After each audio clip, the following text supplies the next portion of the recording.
We were doing pretty good prior to that. But the day that showroom opened, our used car business over there improved 30%. And it really comes down to today's buyer. I'm not picking on anybody.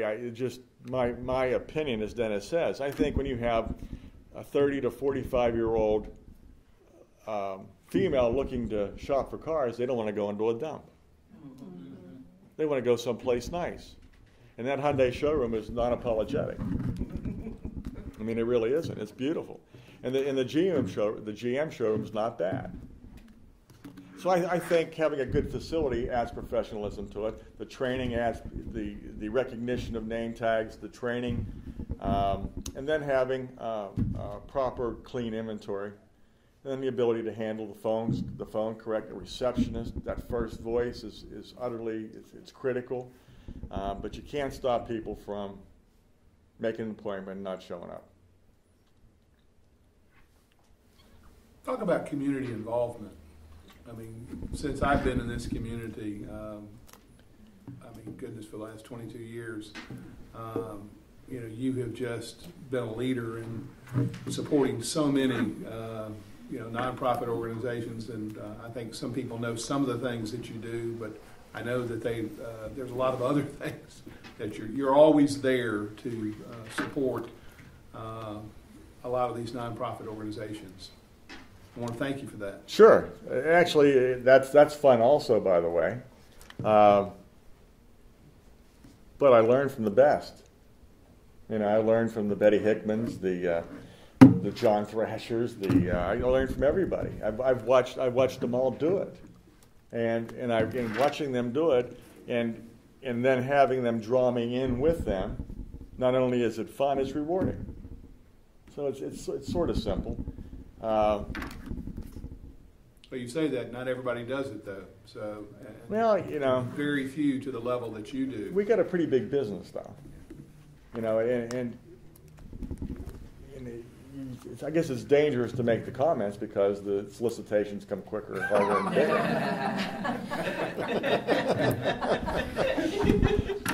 bigger. But we're in position to do that. A couple bucks here and there doesn't affect anybody's way of life at the store. It truly doesn't. And without getting off track, this is a business, not a religious deal. But it's part of our faith. What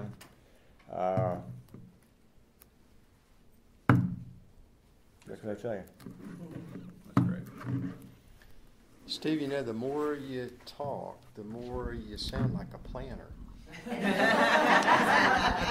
No, I'm a knee-jerk reactor.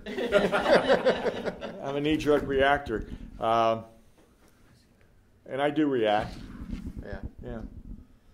So how does somebody learn to do what you do? How does somebody develop into a Steve Mader? I'm probably not the best example, only from the standpoint that I have to learn the hard way. And what I brought to the table was not tremendous vision or great planning, but I brought a work ethic. I wasn't afraid to work 7 days a week.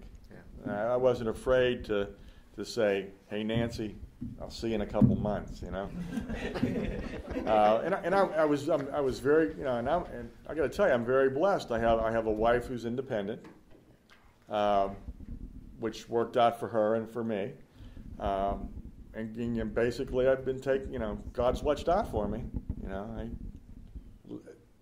There are roads that could have been taken that weren't taken, and I wouldn't be sitting here. I really wouldn't. Didn't answer your question, did I? That's a great answer. Now, you are a leading economic indicator. The car industry has always, in some ways, predicted the way this economy is going. So, where's this economy going, Steve? Well, I'd have to say it's heating up pretty heavy. You may not think so. But August, September. Let's see. August was the first month. We have a barometer called SARS, seasonally average. Help me out. Seasonal average retail. Sales. Something like that. Forget the acronym, but they break it down based on the number of cars retailed that month and bring it out over 12 months. And through the end of August, we were cooking at about 14.6 million, which would have been the biggest new car sales year since, help me out, Oh, gosh. 05, 05, 06. 06, yeah. Yeah, somewhere Yeah. around there. Yeah. September, probably, the numbers will probably be coming out today, or if not tomorrow. I'd have to say that September is even hotter. Now, excuse me, most of that heat's coming from the imports. Obviously, Hyundai's up, Kia's up, Toyota's up double digits, and I think everything I said's up double digits. Honda's not up double digits. Volkswagen's up over, and I think I shared this with you, 120% year to year. They've doubled their sales. Mazda's not up, no offense. And the luxury car business is not quite up. But it's being led by Nissan, Toyota, Hyundai. Oh, Volvo, forgive me. And GM's up 5% through August, and I expect it'll be up more through September. Yeah, Nick. Before you start, let me just finish this, if you can hold that. And the other interesting thing about the automotive business is we got lots of money to lend. Lots. The banks have huge resources looking to lend money, and they're lending it in the automotive industry. Now, I can't tell you why. Maybe because it's shorter term loans. Maybe they're less regulated by the government. But they're lending down to below 500 Beacon score, credit scores. Now, those rates aren't 2%, but they're not 25% like you would imagine either. I'm sorry, Nick. No. You say, and I believe this, that the automotive's a leading indicator. What's the lag time that you've seen, just from your personal experience, when everything else starts to fall? Because I was in the truck rental business for a good while, and we knew, when things heated up, it was the first thing that we got real busy on, and when it slowed down, it was the first thing that we got real slow on, and then things kind of followed. So, just from your own personal experience, what do you see as far as, before everything else, like real estate, kind of may catch up? I can't answer that question only because I think the government's regulating investments for real estate and commercial development too heavily. That's just my opinion. And the banks just can't afford to take that risk reward any longer. And they can't take those long-term loans at today's reduced rates. It's tough to make a 30-year mortgage at a zero interest rate, knowing that it can't stay there forever. Given that, why do you think that the car sales have heated up so much? Well, you have a lot of, first of all, you had a lot of pent-up demand.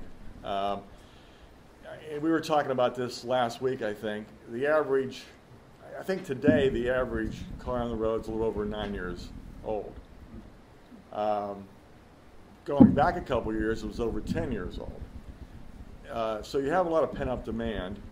Cars are, even though they're running, the paint may be falling off of them or the interior is getting worn out. So people trade, and they're feeling better about themselves. And unemployment is coming down a couple points. And by the way, Coweta in the Southern Crescent probably is the strongest unemployment county that you could be in. Again, I'm sort of in the right spot, but but overall, the